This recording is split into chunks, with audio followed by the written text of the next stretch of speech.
Lilian Martino, karibu sana. It's good to have you here. How was your day? You're very welcome. I can see Janet Kariuki has joined us. Janet, karibu sana.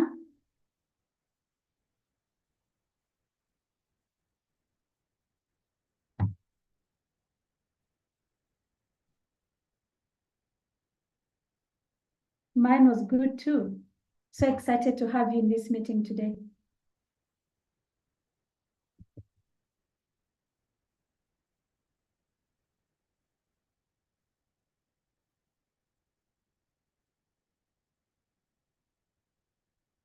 Well, Karuga, you're very welcome.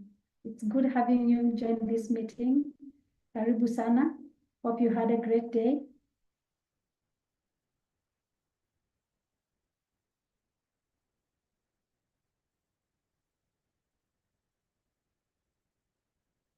Karibuni sana. We're looking forward to an exciting time. I'm so excited to have you all join in. Natalie Madenge, you're an early bird. Thank you for joining in.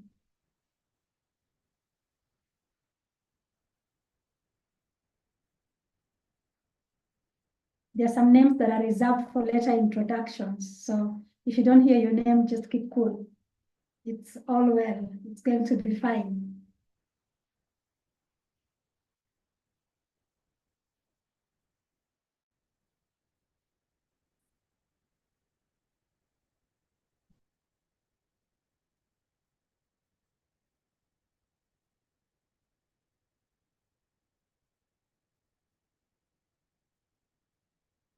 So welcome everyone. There's a link shared in the chat.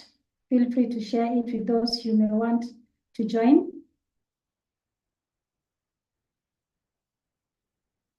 We are getting ready for a thrilling time. It's going to be great in here.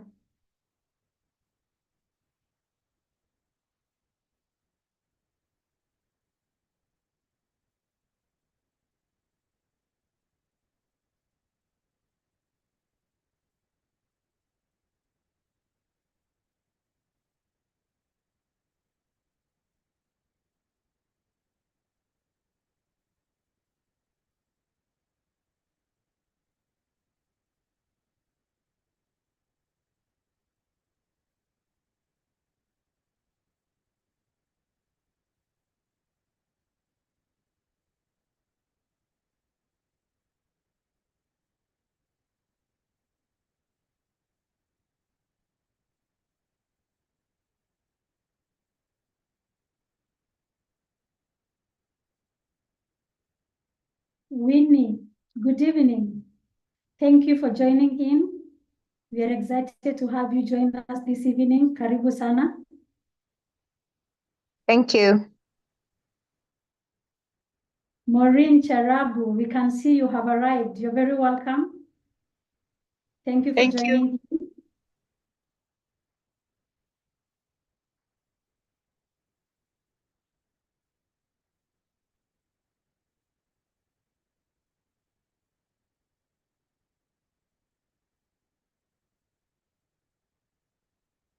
Moses Msengeti, your name is familiar. You're very welcome.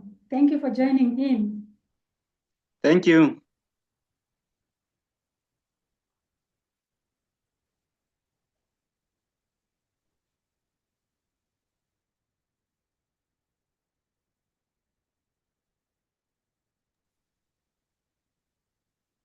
Thank you for having me. You're welcome.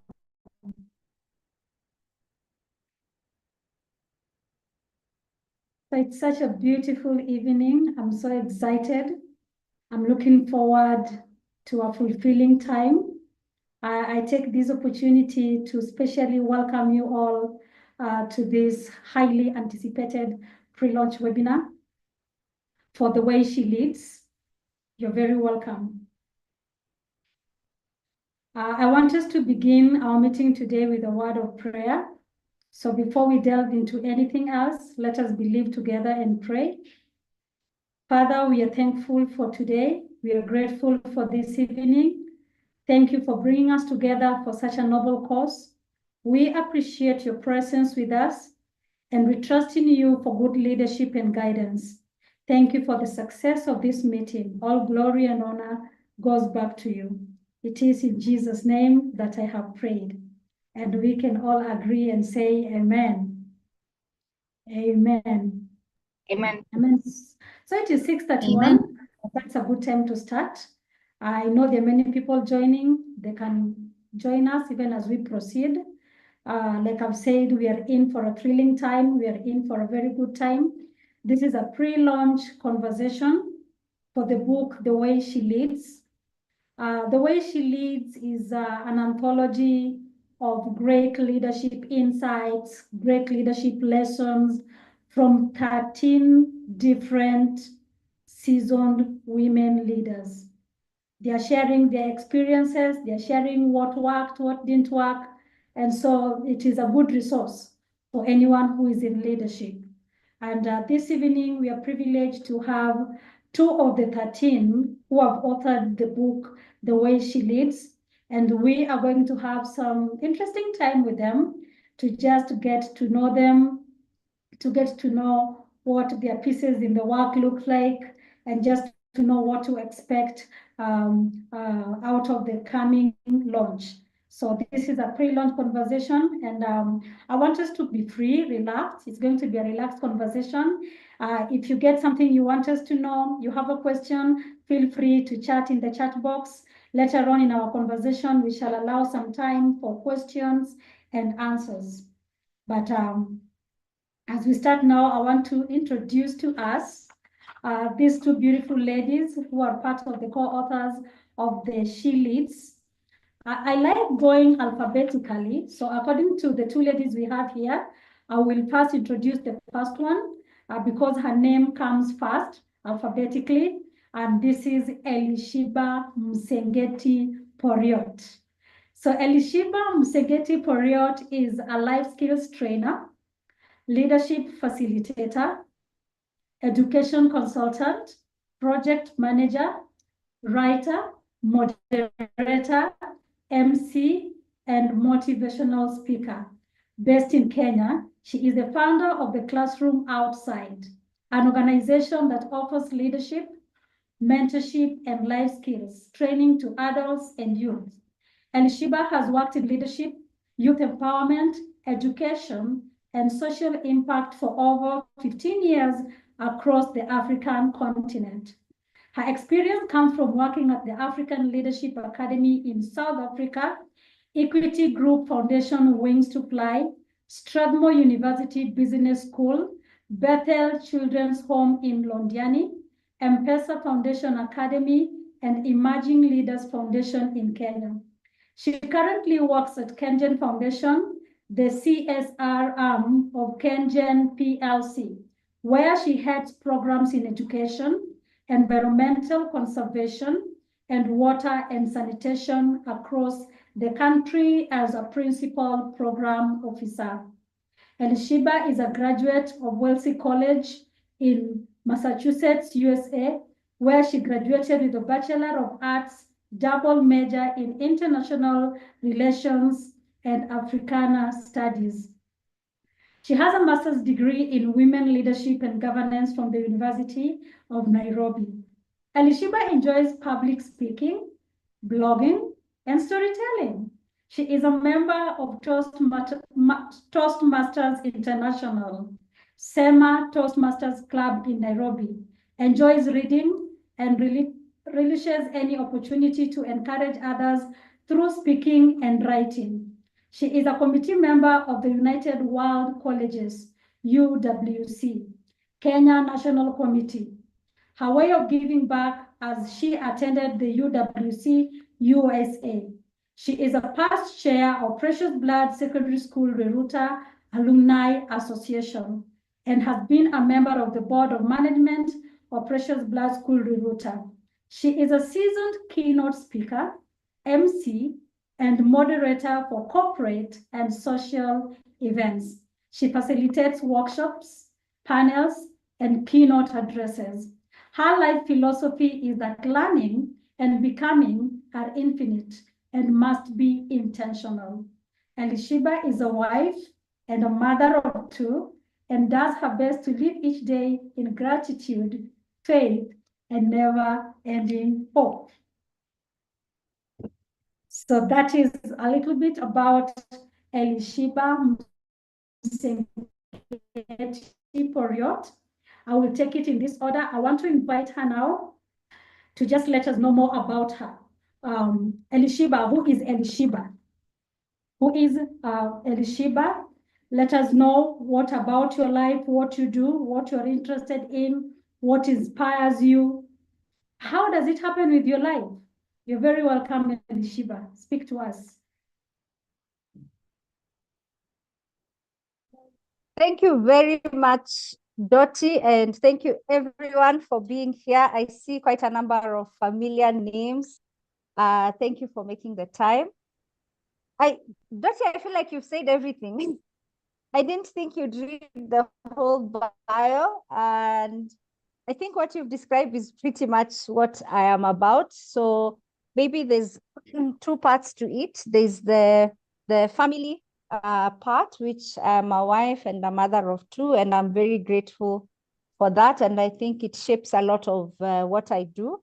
I also happen to be a firstborn, and I have two younger brothers and a sister-in-law, and a very, very close-knit family, which I think in many ways has also impacted how I view life. It almost, it's what gives me, the courage and the confidence to be what I am.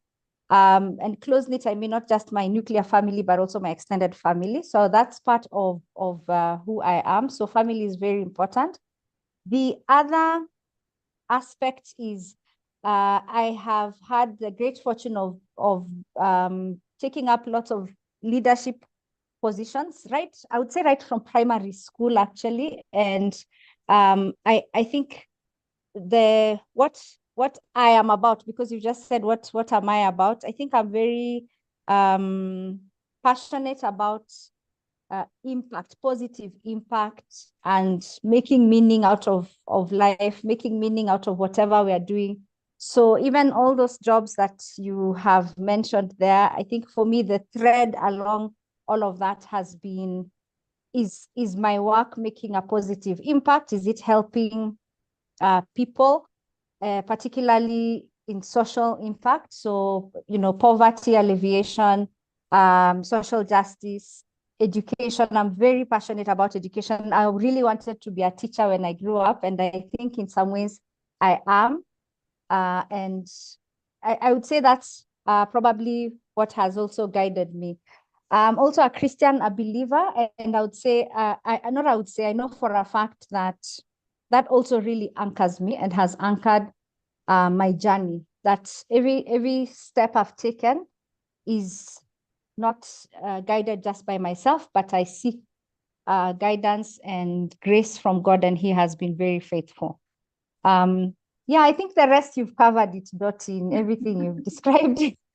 Thank I'm you. very sorry for that. Okay. I hope I don't do the same for Okay. Mercy, but it's okay. Thank you for speaking to us. It's just a way of getting to know, what are you feeling today? How are you feeling right now that you're soon going to be a published author? What is in your heart even as you speak to us right now? Two things. One is awe, like a sense of awe, AWE, that it has happened, that it is happening. It has always been a dream, and I think many people have been telling me I should write, and I also have been telling myself I should write. And so the sense of awe is that it can actually happen and that it is happening. But the second part of it is gratitude.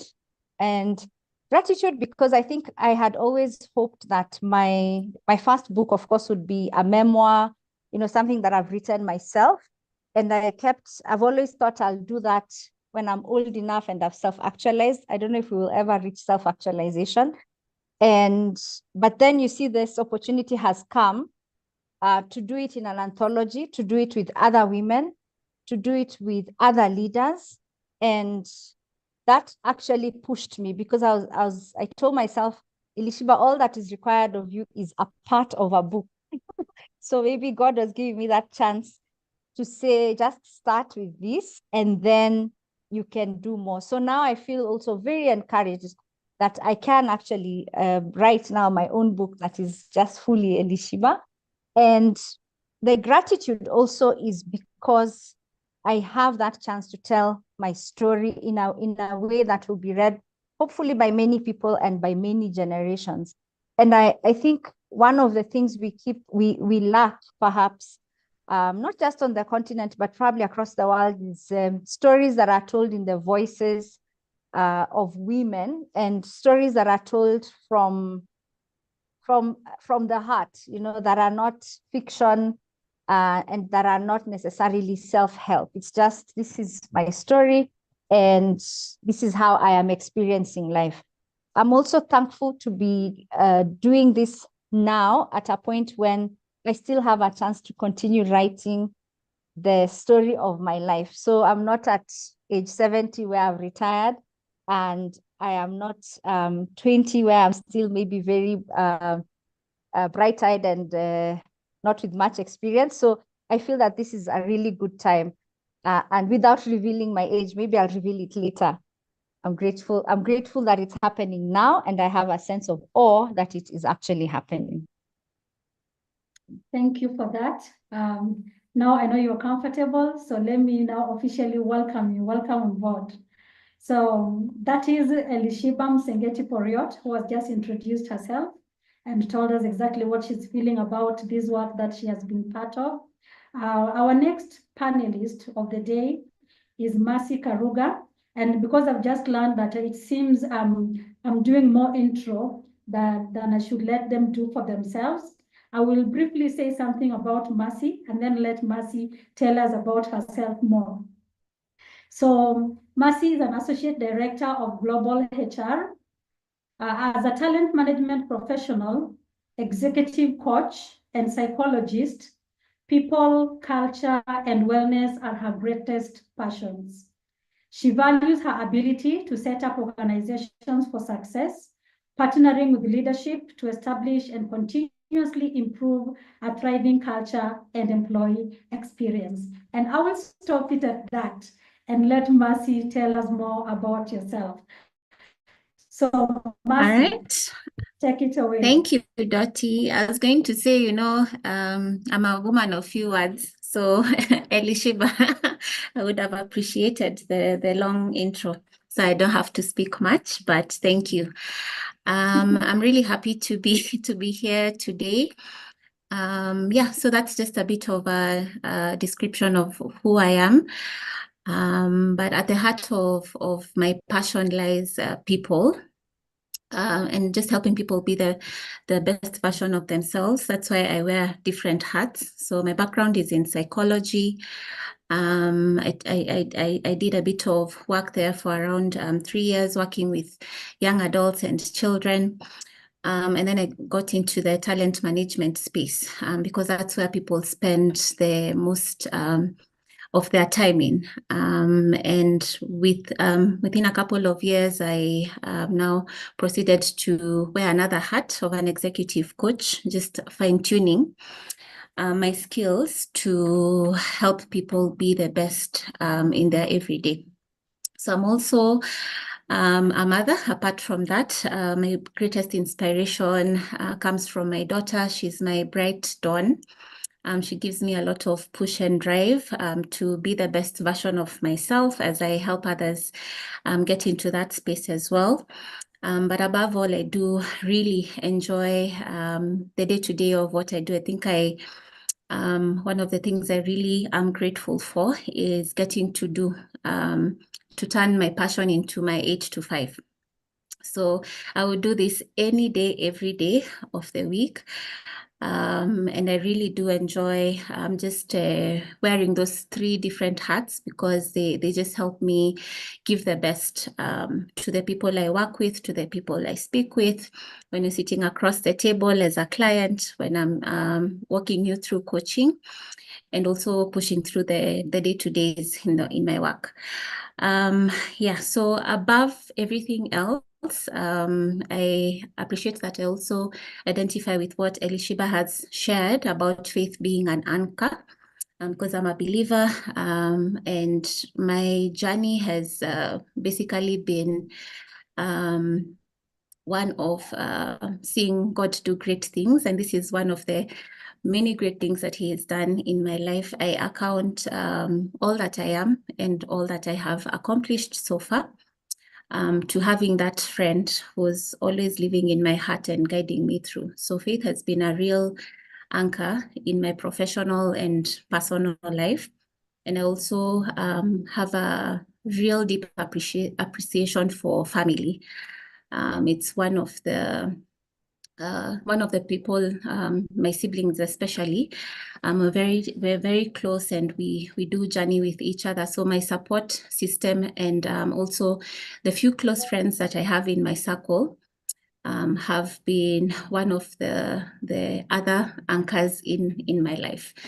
So yeah, there's a lot to be said about me. I think I could go on and on. As much as I said, I'm a woman of few words, but I appreciate getting into this space where you also get to share your story, because I've learned a lot from other people's stories, and just getting to reflect about how my journey has been and what I've learned along the way, and hopefully hoping that it would also inspire someone to live their wildest dreams and to pursue their areas of passion and purpose.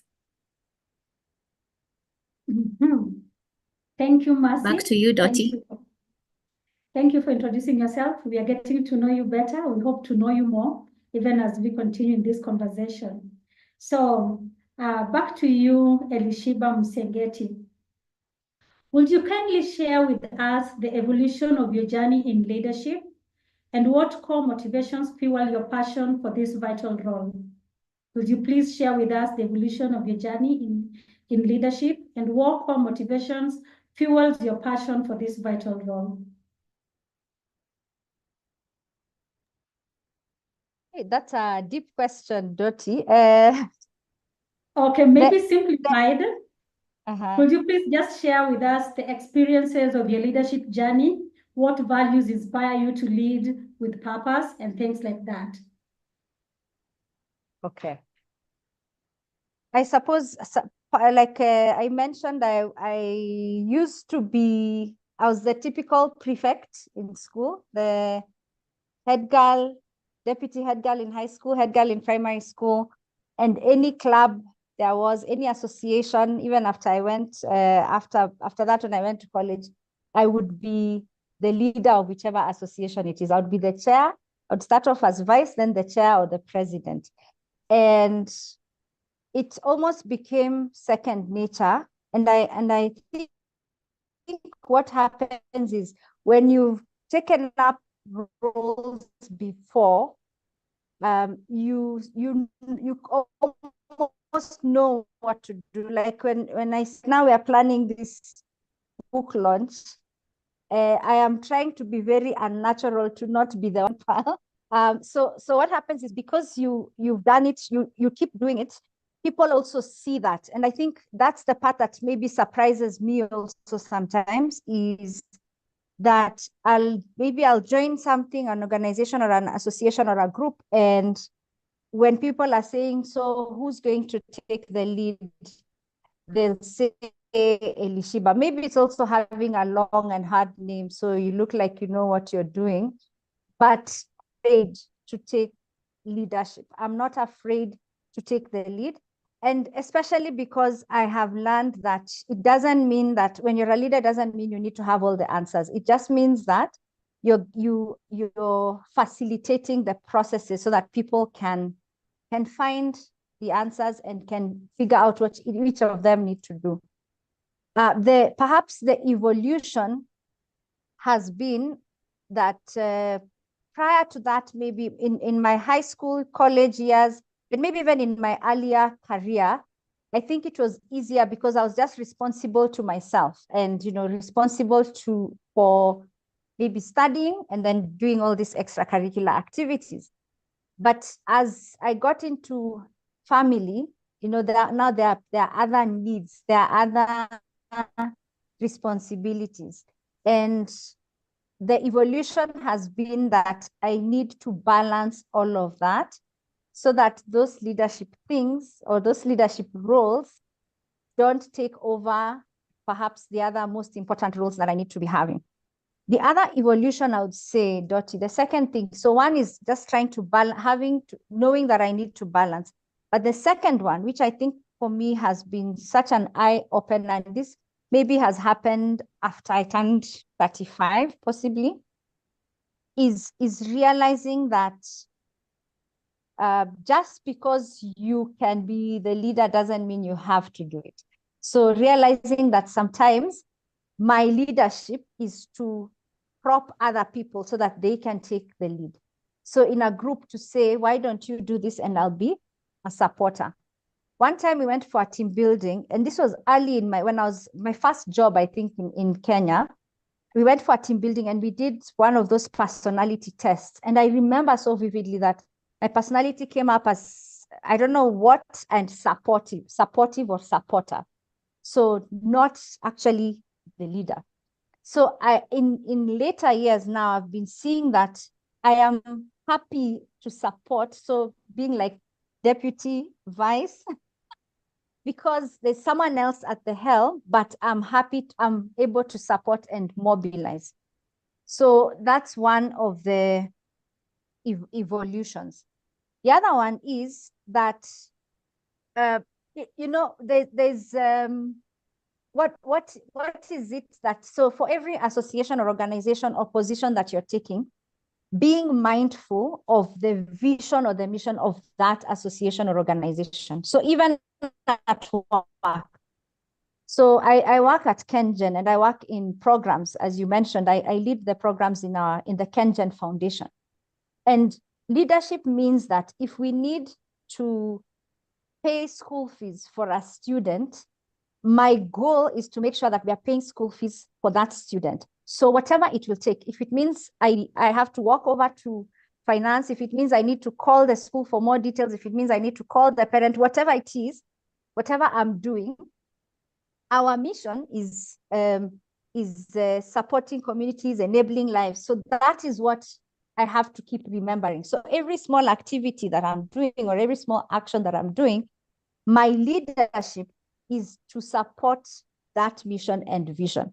And that becomes extremely important. Why do I say this? Because I see it even in our country where people forget what was the bigger why, like what was the reason that you landed or you found yourself or you put yourself up for that position. So you start getting lost in small non-issues, you lose the focus. If the purpose was to ensure that people are getting water, then everything I'm doing, how I'm dealing with the vendors, the suppliers, how I'm dealing with whoever is transporting the tanks to the village that we're taking them, all of my actions, I'm cognizant that they are leading to this bigger goal. And that has really helped me because there are times that the smaller non-issues, what I call the details, can become discouraging, and they're mundane things and they can bog you down. But if you remember the bigger reason of why you're doing what you're doing, then it becomes, I can't say that I'm just a programs manager. I say that I am enabling communities and I am changing lives. That's what I'm doing. So my job title or whatever title I have is not what matters. It's what's the bigger thing that we're trying to do. Yes, thank you. Thank you, Elishibah. Thank you for the work you're doing and thank you for sharing that with us. Continue changing lives. That is a good thing to do. So this is just to remind us that this is a pre-launch conversation. We have the launch, we have the big day coming up on the 18th of October. So this conversation is basically around it, but this is a pre-launch conversation. We want to encourage you, our audience, that you can use the chat. If you're picking any nuggets from the conversation, post it there. Let us also look at it. Maybe I missed it. Maybe someone else missed it when you caught it. So feel free to put some chat there. So as we continue, I want to get back to Mercy Karuga. And Mercy, I'm going to ask you the very question, you know. Elishibah has told me it is a huge one, but because she has answered it, you're going to answer the same. So, could you please share with us your own evolution of your journey in leadership, and what core motivations fuel your passion for this vital role? And what I mean is, you can feel free to share with us some of your experiences that have shaped your perspective on leadership, and maybe what values have inspired you to lead with a purpose. You're welcome. Right. Thank you, Dottie. What comes to mind is two things. And the first one is the speed of trust. We talk about the values that that shape or help you to, or have helped me to get to navigate my role well, whether it's in my current space or even before. And there are a couple of things and the speed of trust that I've come to see that are they're very foundational for you to earn trust with the people that you work with, and the people that you lead, or the people that you've been entrusted the business or the responsibilities with. And the first one is capability. So I've come to see demonstrating my capability in my role earns a lot of trust with the stakeholders that I work with. And the other one being competence. So ensuring that in whatever capacity you're in, you have the right skills and knowledge to execute that work with excellence. Then we also have credibility. So maneuvering with integrity, which is a core value that I hold close to heart. And just being very authentic with how you navigate your role. So knowing that what you see with this specific person is what you get along the way. So when if I look at the journey I have walked so far in my current role and even in previous positions, working on building trust with stakeholders has been a very key aspect in getting things done. And the second one would now be, how do you lead, and how do you how do you manage any leadership capacity that you're in? There's something I learned along the way in one of the academies I had attended early on in my journey, in a bid to try and build my capability and competence as a leader. And it's that leadership has to happen in phases. So you first have to learn to lead yourself. And that comes with a lot of self-awareness, understanding what are your shortfalls, where do you do quite well in, what do you need to improve on, and who do you need to learn from to be better. Because you can only lead others if you've mastered the art of leading yourself. And that's why self-awareness is really important as a leader. And you get this through many avenues by allowing others to speak to pour into your life, because there's always someone who's gone ahead of you. And also opening up the space for you to receive feedback and really look within, have a mirror to see how do people experience you. And when you get to a point of working through the gaps that you have as a leader and strengthening what's already working well, you now move into, how do I lead teams? One of the do I call them a bit of a journey I've experienced along the way is we all start as individual contributors in any role. So you are responsible for your work, your 5 things that you need to do on a day or weekly basis. And then you do them quite well. And sometimes you become, a star in what you're doing. You're assigned or you're given more responsibility and trusted with more because you've done well with what was given before. And with time, that also shows up in a way that you're given now people to be responsible for. But being an individual contributor does not automatically translate to you being able to help others produce the same results as a leader. So it's important to learn the skill and the art of team dynamics. How do you put, even group together different work streams, and how do you help people be the best as they continue to navigate in the specific roles they are in. So I think I've come to see it's crucial for us to take some time to pause and learn as leaders, because just because you're a star as an individual doesn't mean that you will automatically become a star in a leadership role or in a manager or supervisory role. And it takes a lot of vulnerability to get to a point where you're open to learning and open to getting new insights on how to navigate this new space you're in. And when you allow yourself or open up that to yourself, then you're able to move into the third space, which is learning to lead the business. So thinking high level, thinking strategy, thinking now how do I not only move my team, but also help my team produce results that matter to their business.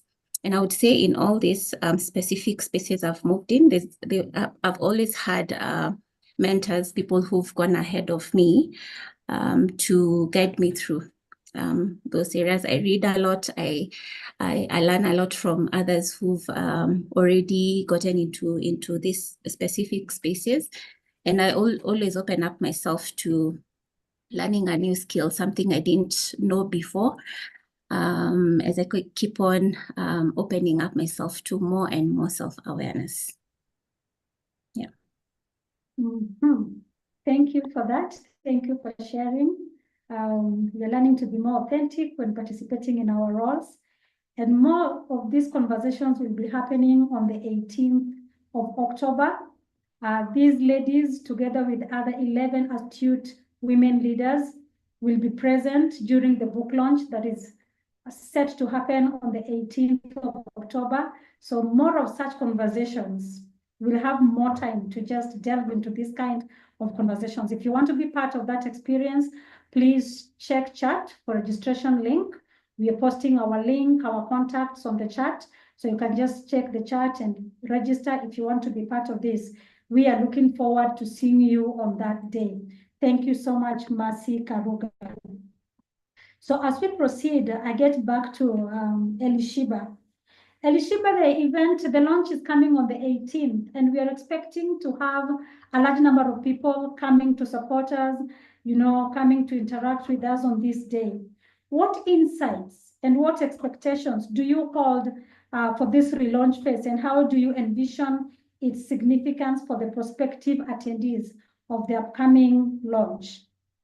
How do you envision its significance, the significance of this pre-launch event or the pre-launch happenings?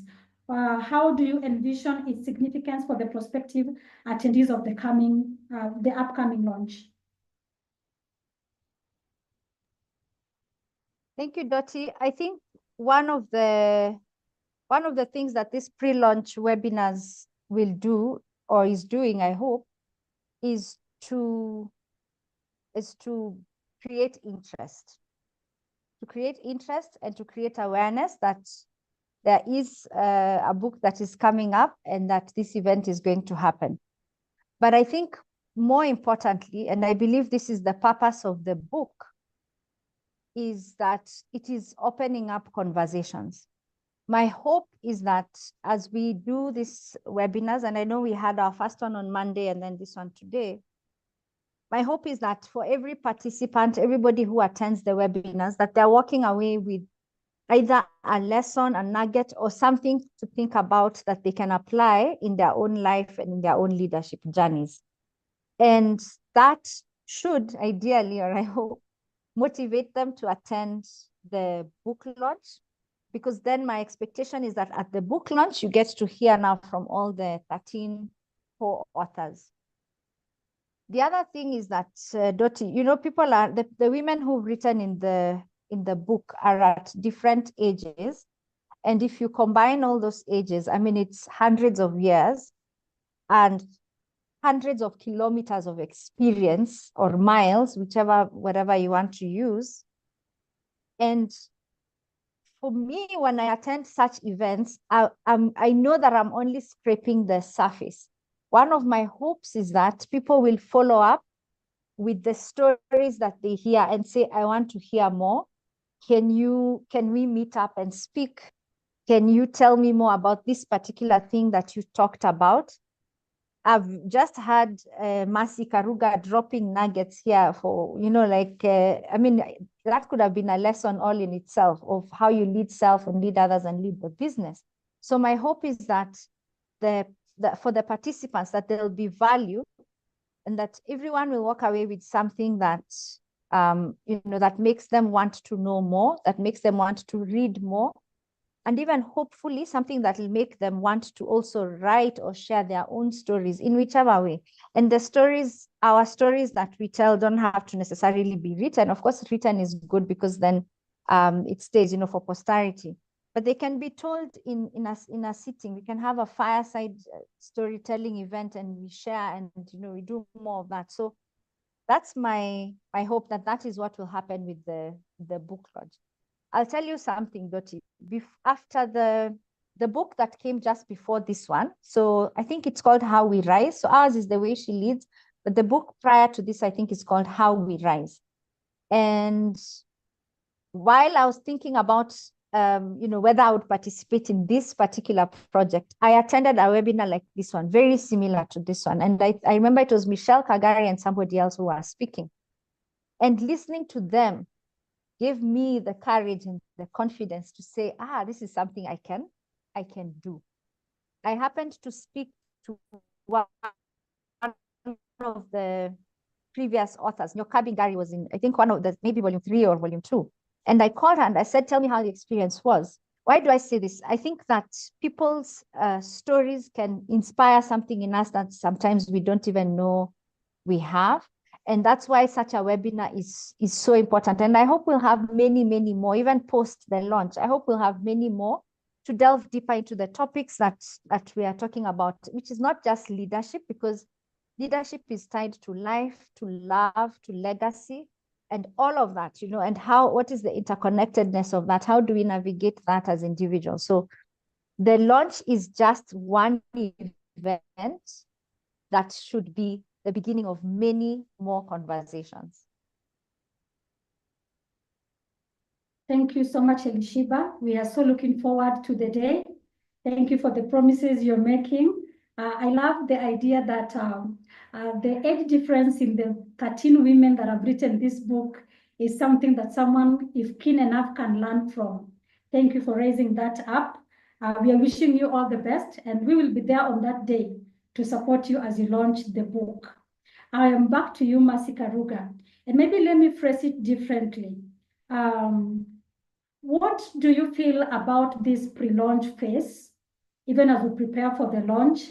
And what would you promise the prospective attendees of the launch?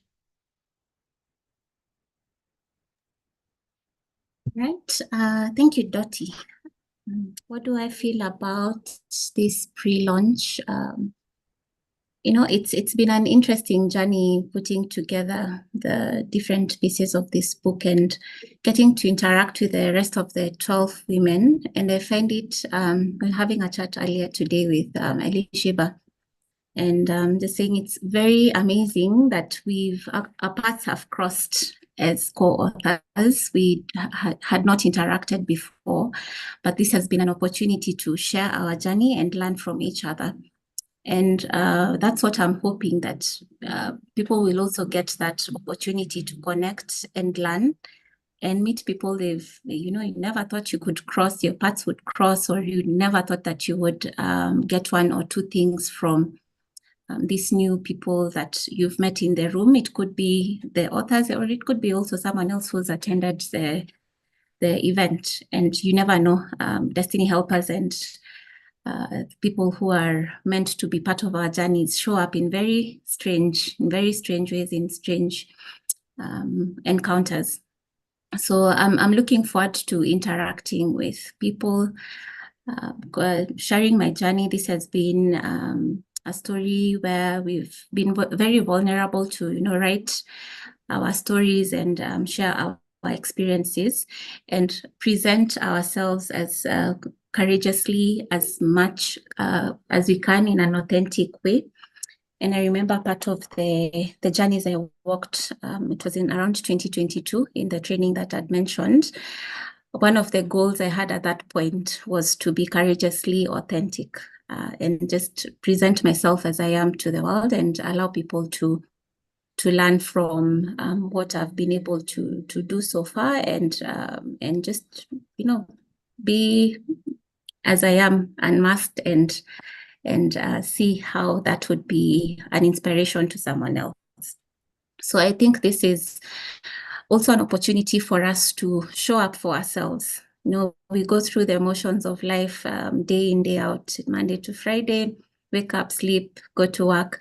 But it calls for growth, for us to experience growth. It calls for us to take a pause and show up for ourselves. And showing up for ourselves can look can be seen in different ways by allowing yourself to network with people and connect with other people's journeys and learn one or two things, because as I said earlier, there's someone who's been where you want to get, and there's someone who is hoping to get to where you are. So it's a journey of pouring into others and also allowing yourself to be poured into. It's going to be an impactful event. It's going to be a powerful event. You have no idea of the panelists and the women who are the rest of the 11 women that will be part of the conversation and what they have in store, as well as anyone else who will attend the session. So it's one that you cannot afford to miss. And yeah, we're looking forward to seeing you there. Thank you, Mercy. Great promises there. If I hadn't planned yet to be part of this meeting, I think I would be thinking about how to get there on that day, because there's a lot to take away with me, It's also an opportunity just for networking. You never know who you get to meet. You never know who has the key to your next door. And when you come to a place where leaders are gathering, if you're a leader, you might just be a lucky one to get to know someone who might help you know someone, who might help you know someone, and take you to another level of your career. So thank you so much, Mercy. As we proceed, we are getting to the core of this conversation, and we want to handle something very interesting. You want to be alert, because now we are getting an opportunity to get a glimpse of what our dear sisters here have written in the book. So I get to you, Elishibah Msengeti Poriot. Please give us a glimpse into your article. What is your central theme, and how does it relate to the overall book, The Way She Lives?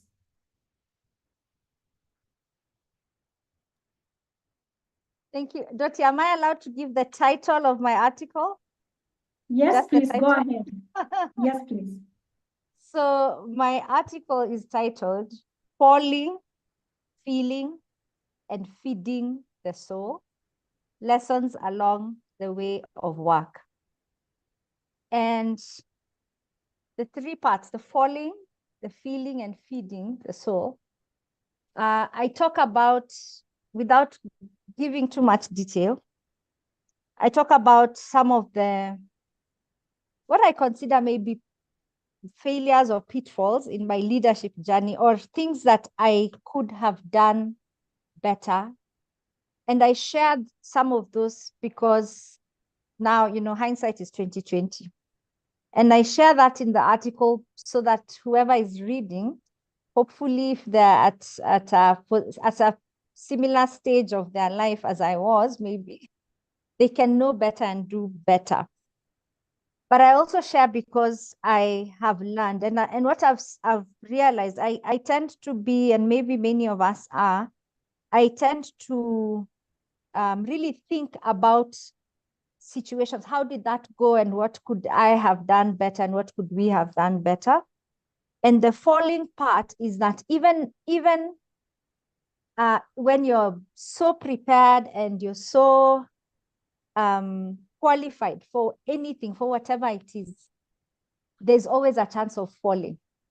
I watched the Olympics recently, and I'm not even like a sports enthusiast, but my children are and my husband is, so we were watching the Olympics religiously. And I saw one of the races where this girl was a champion, came in as a champion, and I think it was even the semi-final, not even the final. And she fell, like she just fell, and there's nothing, I mean, there's nothing really she could have done. There's nothing she didn't do. She prepared, she was qualified. There's nobody that did juju or anything. It just happened. She fell, and she, as a result, did not I mean, this is Africa, people believe in juju. She didn't qualify for the finals. And I was just thinking about how this is a moment she must have been waiting for all her life.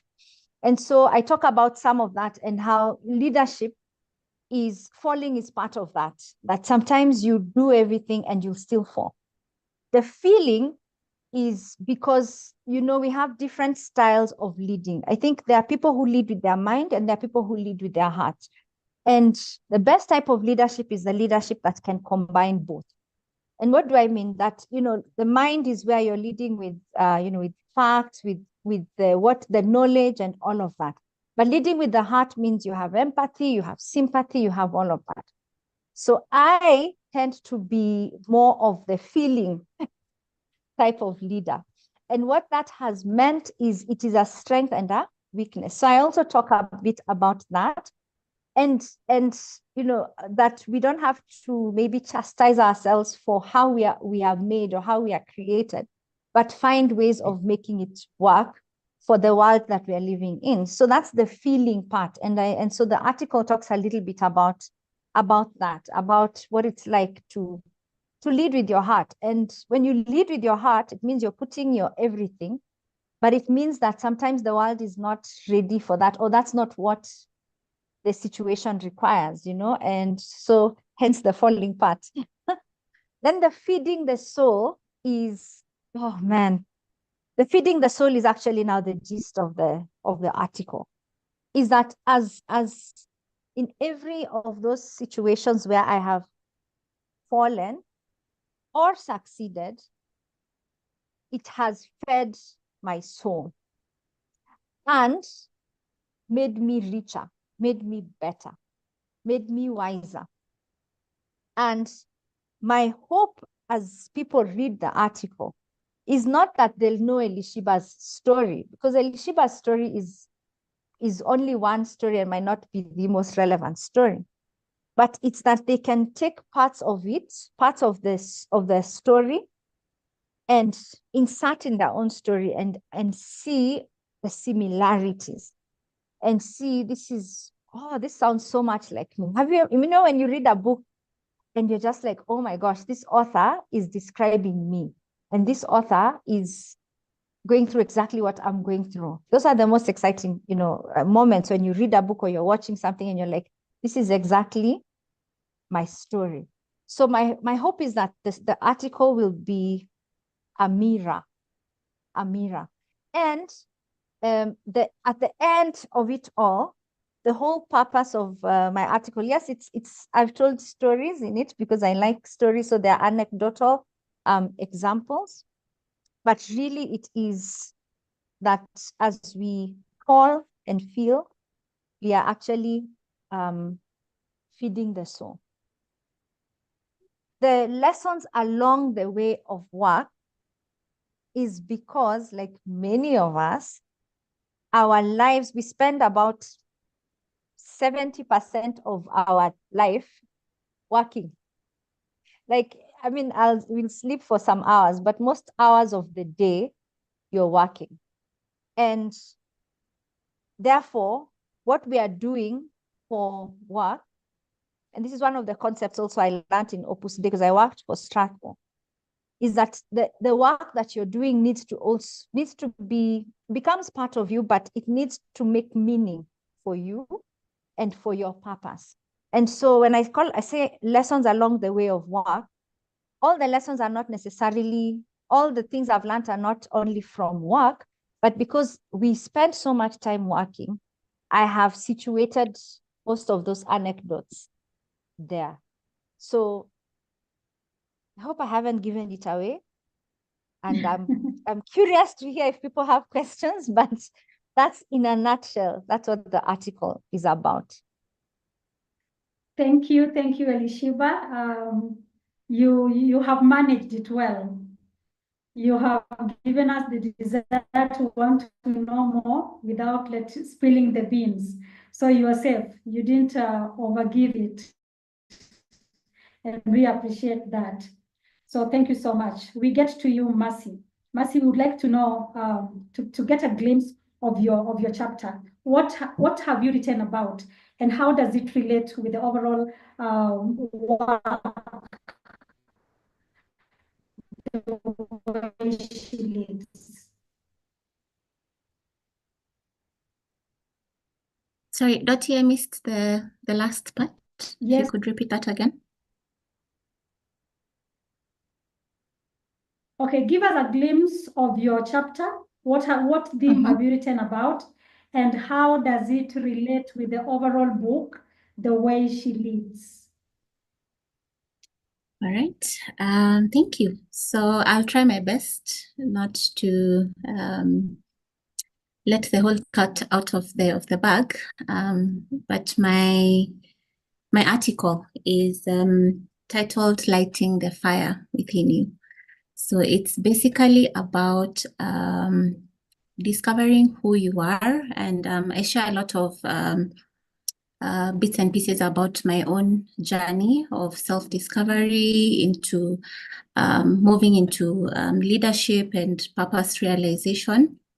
But at the heart of it is really overcoming the limits that are in our mind, because it's said that the only limits that we know or we have are the limits that we set for ourselves. And it all comes from the mind. The moment you change the way you look at things, the things you look at begin to change. And so it goes the same way for leadership and how we move through life. And it's about challenging ourselves to get to a point where we can raise our hands and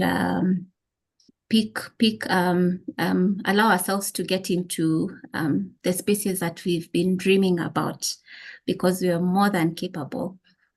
So I do hope that by sharing part of my story, which I don't want to give many details about, that someone could be inspired to look within themselves and handle the limitations that have been either coming from our childhood, from the experiences we've had, from the voices in our head. Sometimes we get to hear that voice that tells us you cannot be able to, speaking back and challenging that voice and choosing to walk in your purpose and your dreams. And at the heart of it also is the coaching philosophy, because the part of a huge part of my journey has been rooted or grounded in allowing myself to be challenged through coaching, and talking about how that process also transforms our journey. So it's something that I hold close to heart, because as I mentioned earlier, having my background in psychology and coaching, and having those two pieces connected to look at how do we show up for ourselves, and how do we allow the best version of ourselves to be released into this world, because someone needs that version of you to get to the next place they need to be. Yeah, so I'll end it there for now, and I do hope that a lot more will be unveiled as you flip through the pages and get to hear just how that journey of self-discovery looks like, and just getting how to get out of the limitations that we allow our minds to keep us in that box space of not accomplishing what we would actually want for ourselves. Wow. Thank you, Mercy. Before we proceed to Elishibah for the next question, were there any complexities you encountered during your writing? How did you overcome them? Maybe finding a subject for your chapter. How easy or challenging was that? The finding a topic and words was not the problem. The problem was sticking within the limitation of the words that we needed to have. Because the moment I started just penning down, I wrote from my heart, and I wrote a lot and a lot. And there was a lot more. I didn't know I would have so many things to share and so many things to say. So initially I thought it would be a challenge to meet that specific, the requirements that we had, but it got to a point where I have a lot, many more pages that have been compressed so that we can all get to hear from the rest of us. So I never knew that would be a challenge for me, but it was my greatest challenge. Interesting. But you overcame it, and here we are. The book is being launched on 18th, and your chapter is complete. Later on, you can write a full book about what did not fit in for this time. So Elishibah, this very question comes to you. What complexities did you encounter during your writing process? How did you navigate them? Like Mercy, I had a lot more words. And I had to bring it down to the word limit that we were given. And even then, I think I was over. So thank you for the editing. The biggest question I had as I was writing was, why does this matter? Like, why would someone want to read this? Why especially would someone who is not my mother, because your mother will read anything, because she loves you, or my brothers, like your other. So my question was, and my mother is actually on this call. I really am so happy. Anyway, so I kept asking myself as I was writing, like, Elishibah, why would just anybody who doesn't know you, why would they want to read this article? And that guided me also in many ways, and even in removing some of the details that might have been irrelevant.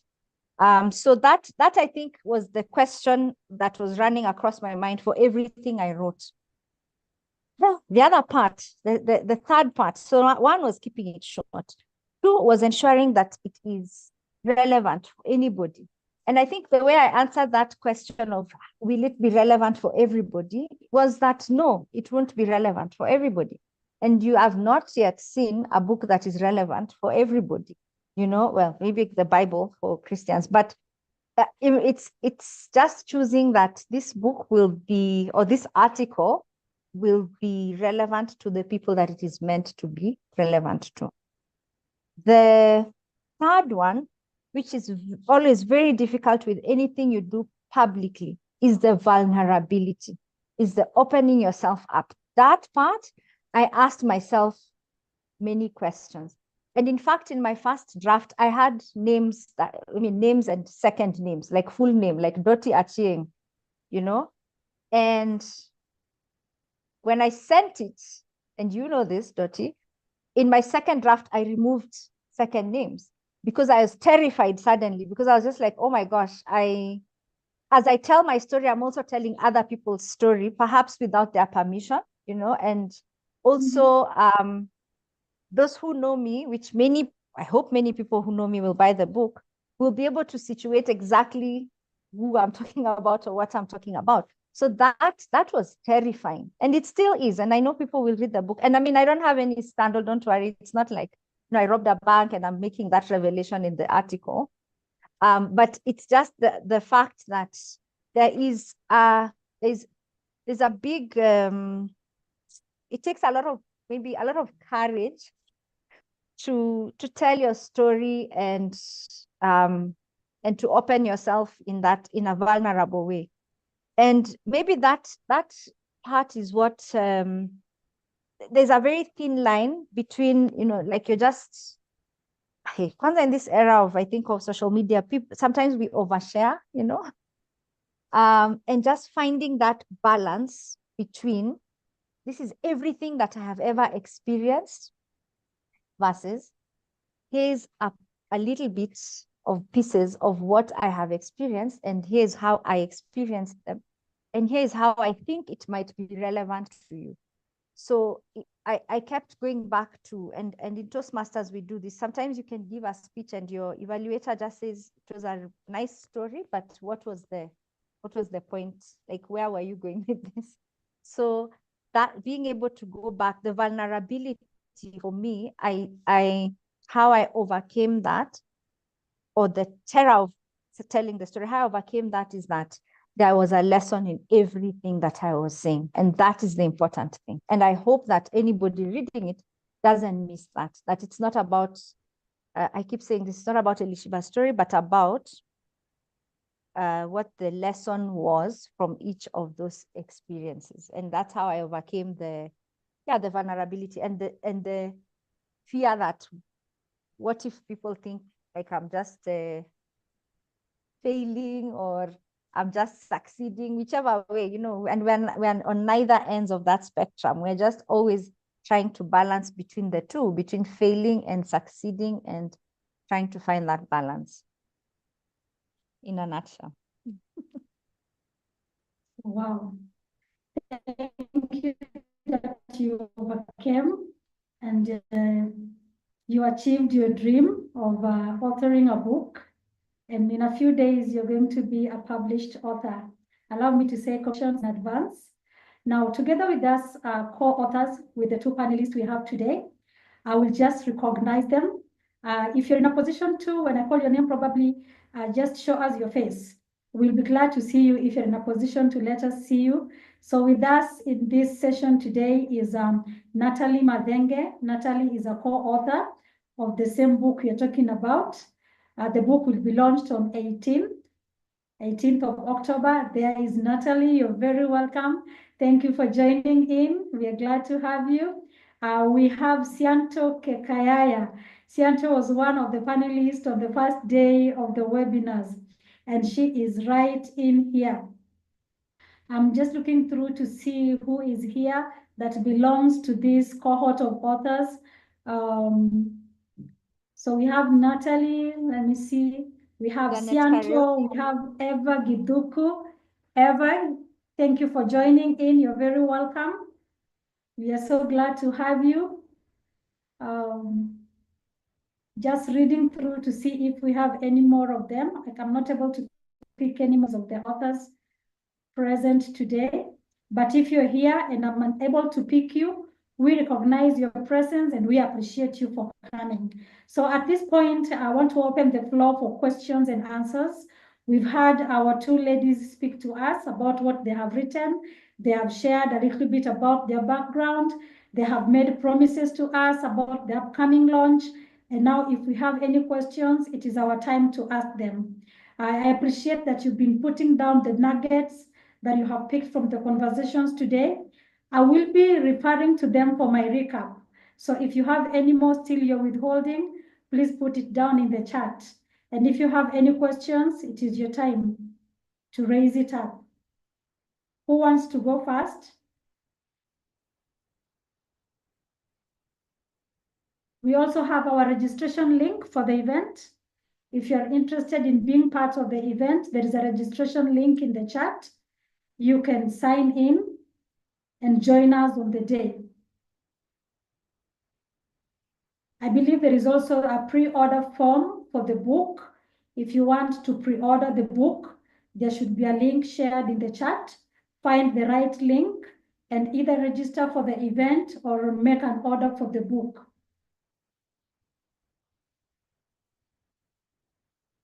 Okay, so here is a question.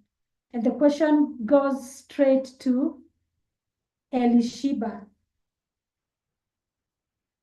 How does she balance? Okay, so Elishibah, how do you balance and manage your energy?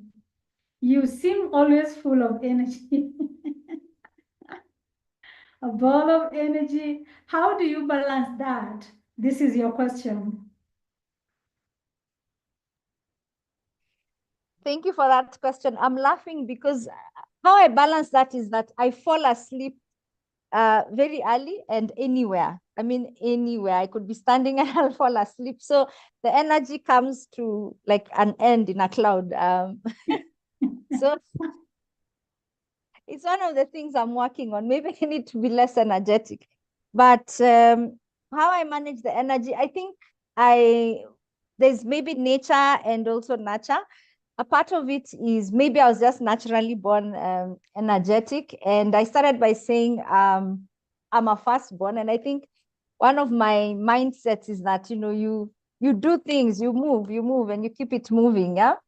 But I think the other part is, and I really thank God for this, I have a genuine love for life, like genuine, ya ukweli kabisa. Like I don't even know how to describe it. But I wake up and I'm ready to go. So I have so many things to do that I need to have the energy to do those things. And the other thing that maybe keeps me energetic is I'm able to what's the word, compartmentalize. So I could have gone through a tough day at work, and then I come from there and I'm coming now to master's meeting. I remove that hat and wear this other one, and the two are unrelated. So the energy that I require for this one was still there. It was there from the beginning. It has not been taken by this other one, this other event, or this other happening. I also I think I have a very supportive family and network. Let me say supportive support system that when I feel deflated, I go to them, and I see some of them are here, and my aunties, my cousins, and even my friends, some friends, that it keeps me. So something will happen and I'll be like, man, that was horrible. That was horrible. Then I only need to talk to one person and they remind me, that, it's not over. The world is not ending. And that's it. Maybe I'll take a cup of tea or I'll do something and I move. So that's how I am able to keep the energy. And it can be a negative thing, because in some cases it's taken as what we say in Kiswahili, kimbelembele. Kimbelembele is like I don't know if there's an English word for it, but it's like you're just too much, and it can be annoying, and I think it can even rubs some people off the wrong way. So also just being able to sometimes tone it down. I'll try to try and tone it down so that it's not rubbing people off the wrong way. So I hope I've answered the question energetically, Yes, you have. Yes, you have. I think that question came from a very positive perspective. You look at how somebody can be so energetic throughout, and sometimes you find yourself losing the energy. You wonder how do they even balance this? So thank you for answering that. There's another question for you from, I'm praying for my tongue to be able to pronounce this. Sitlana Orehova is asking, how does your experience in performing arts, how has your experience in performing arts helped your leaderships in office setting? And perhaps the same question will go to you, Mercy. Yeah? Yes, Elishibah? So yes, Svetlana and I went to the United World Colleges together. So, and she's here on the call. And that was many years ago, 2003, 2005. I have to acknowledge that. And she and I took theater arts in the IB, International Baccalaureate. And first of all, the theater arts helps with that energy, because when you're on stage, and I actually, that's such a good question, because I think a lot of times for me, it's like once the lights go on, once the curtain opens, there's no going back. You perform until the show is over. And actually that comes up in my article as well. And I won't give it away, but you know, when you're on stage, the costume might fall off, the sound might go off. There'll always be a hitch, but the show must go on. The show must go on. And I think I have that mentality. Like, so this hasn't worked. Now let's try and fix it while the show is going on. And that has helped me. The other part about performing arts, and I think it's also coming back to what I do with the Toastmasters, is that the preparation. So a lot of confidence I have learned comes from preparation. So what is the task that lies ahead? How have I prepared for it? Then you're able to be. The best performances are those that people have rehearsed over and over. They've prepared, they understand their role, they understand exactly where they're supposed to stand, and what is the line that comes before and what is the line that comes after. So that background for sure has helped me and continues to guide me in my leadership. But here's the other side of it. When the curtains are drawn, you know, when the show is over, lights are down, then the house lights come back on. There's always a sense of achievement, but also emptiness, like what next? What next? And I always experience that. And and I think for many of us, you know, something you work so hard for, whether it's a project for your family, for yourself, or whatever it is, there's always that anticlimactic moment where, so now this is done. What next? And the answer is the next show. That's what's next, is the next show. You start to prepare for it, but also sit in that moment and appreciate yourself that you've just successfully done. And I'm saying proverbially that you've successfully managed this show. There's a friend of mine on this call, I'll not mention her name, but we were recently talking about, she recently got married, and she was talking about how after the wedding, it's almost like, okay, what next? Now there's no committee meeting, there's no, we're not running around looking for shoes or whatever it is, or tents. And I was just telling her that, you know, that's exactly how I felt also after my wedding. And just like, now what do we do? You know, and it's like, no, now you prepare for the next stage until now the curtains come back, are opened again, and the lights come back on. Thank you, Elishibah. We have the same question for Mercy. Are there non-office experiences which shape the leader you are in a corporate setting? Mercy? Yes. Psychology and coaching. Those two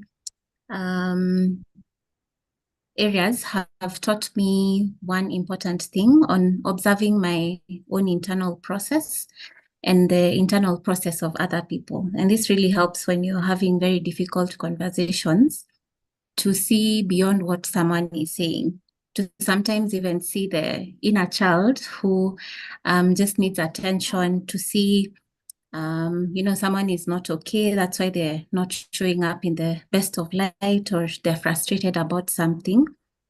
Because in any conversation you're having, even today, there's what's going on in me, and there's what's going on within Dottie, Elishibah, and then there's what's going on around us. So it has given me a kind of a holistic view of any environment I'm in, and it has been really instrumental in helping me understand situations better and manage myself better, manage other people better, and especially when, you know, in situations that are a bit frustrating, really getting to pause and listen within yourself and look within yourself and ask yourself, what's really going on? Or why am I extremely happy? Why am I extremely upset? Why is this very difficult for me to navigate? Observing internal processes, very, very important. And I think it's the heart of emotional intelligence. Once we learn we learn that we get really good at managing any kind of situation and very different people, because personalities are also very different. Sometimes someone will come at you very charged, but if you're grounded and you're able to, look within them and what's going on with them, I've seen it giving me a really better approach and landing in a better space than I would have if I was not engaging in that kind of manner. Thank you, Mercy. I think you have answered that well. You have another question just again. Nyambura Odhiambo says, you seem very young. How have you managed to stay grounded and level-headed despite having achieved so much at such a young age? Tell us this. Why, thank you. I look so young. But yeah, thank you for that. I stay grounded by standing on the shoulders of different giants. I feel like I'm centered through standing on different anchors, and one of them I'd mentioned is my mentors. So I have people who have given the permission to ask me the hard questions, to challenge me, and to, help me keep improving myself. And I think I also learn, I read a lot. I try and do a lot of research. I dig into different pieces of knowledge, and I also try. I try different challenges. I've come to see the more you exercise any muscle, whether it's in terms of knowledge or skill, the better you get at it. So perfecting that art and moving from one thing to the next, I've just found myself being able to scale through different spaces. Yeah. Thank you, Mercy. Before we come to the close of our meeting today, I think allow me just to pick some of the nuggets shared in the chat box. I can see Zion Pal says, just because you can lead doesn't mean you always have to be. Just because you can lead doesn't mean you always have to be. Always remember the bigger picture. You can only lead others. Nyambura Odhiambo says you can only lead others if you've learned the art of leading yourself. You can only lead others if you've learned the art of leading yourself.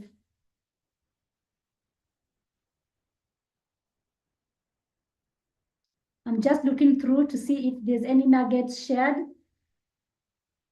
And Emma says, be courageously authentic.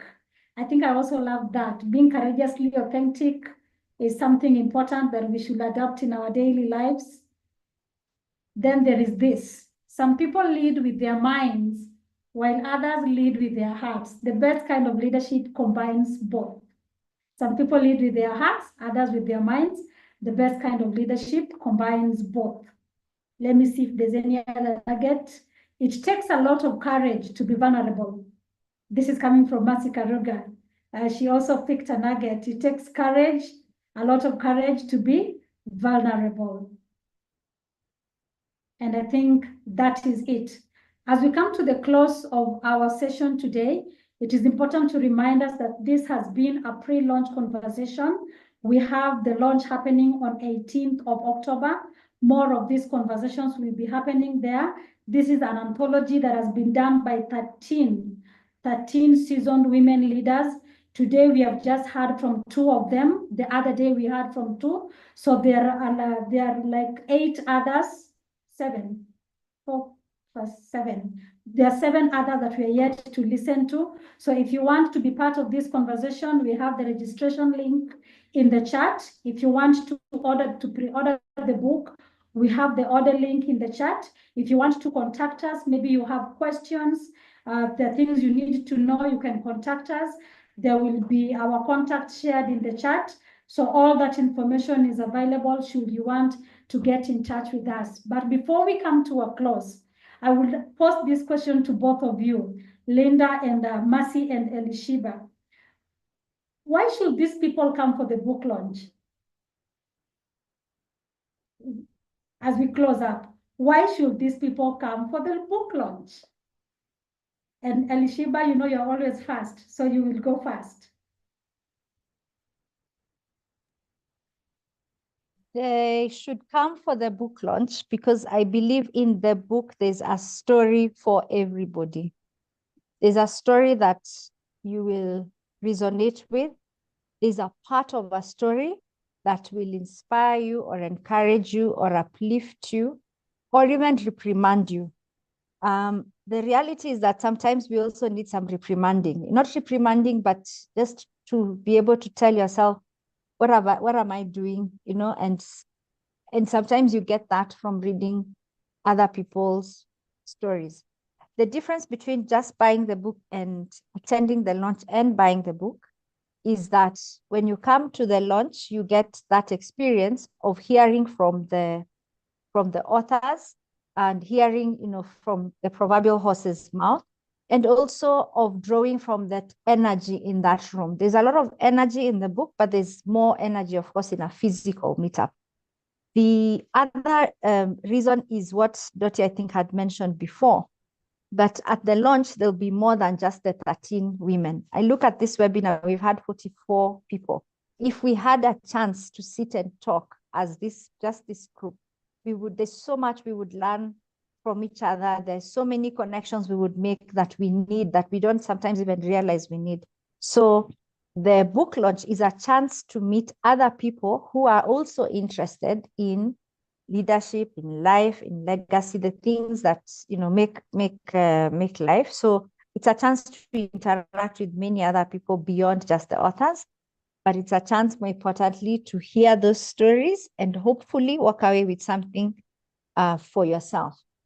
Being in a physical event is very powerful. It creates an image in our minds that is not the same as, you know, something that you imagine or something even virtual like this one, because more of our senses will be, you know, in use, our hearing, our feeling, energy, everything, what you're seeing. And that, I believe, will have an impact. So if you are in Nairobi or can come to Nairobi, please attend the book launch. It will be worth your while for sure. Thank you, Elishibah. Mercy, tell us why we should join you for the launch on the 18th of October.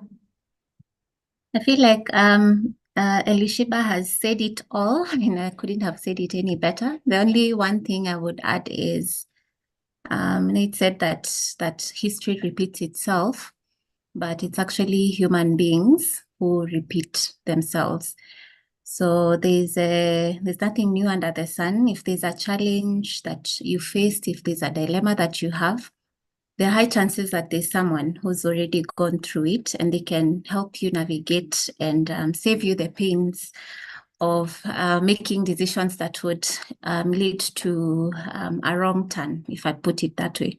So I'd say this is an opportunity for us to interact with different people who have very vast experiences in different spaces. As you've heard today, we all have very different approaches to life. Some will work for you, others you'll get to interact with the other authors and perhaps get one or two things that might be helpful. But above all, it's also an opportunity for you to show up for yourself and interact with very many other people who will be in the room, even perhaps the previous the other volumes that have been written before, the other authors, and get to hear their story. So it's an invitation that we're extending to you to learn from our journey and hopefully pick one or two things that might be helpful for you as you continue to show up for yourself and as you continue to light the fire within you to live the best, live out the best version of yourself that the world is yet to see. Thank you, Mercy. At this point, before we come to the total close of our meeting today, I just want to remind us again, the registration link is in the chat. If you want to be part of this conversation on the 18th of October, You can register and be part of us on that day. The pre-order form is available. There's a link in the chat. You can also pre-order your copies, one for yourself, the other for your friend. At least you can have everyone around you get a copy of this book. Should you need to reach us, our contacts are also available on the chat, and we hope that is helpful. So we come to the close of our meeting today. And one thing I'm taking home with me, even as we close, and it has spoken so heavily for me, is that being a leader doesn't mean you always have the answers. Sometimes you don't, but you have to facilitate people into a particular direction. So we do our best as leaders, but that doesn't mean we always have all the answers. With that, I want us to close with a word of prayer and then release us to go and have a restful night. Father, in the name of Jesus, we are grateful. Thank you for everyone that you have brought together with us today. Thank you for the conversation that we have had here. I know, Father, that someone has picked something that will be helpful in their life. We commit the upcoming launch into your hand. We foresee the success of the day, and Father, we are grateful. We give you praise and we give you honor. It is in Jesus' name that we have prayed. We can all say amen and have a restful night. Thank you so much for coming. Thank you for joining us.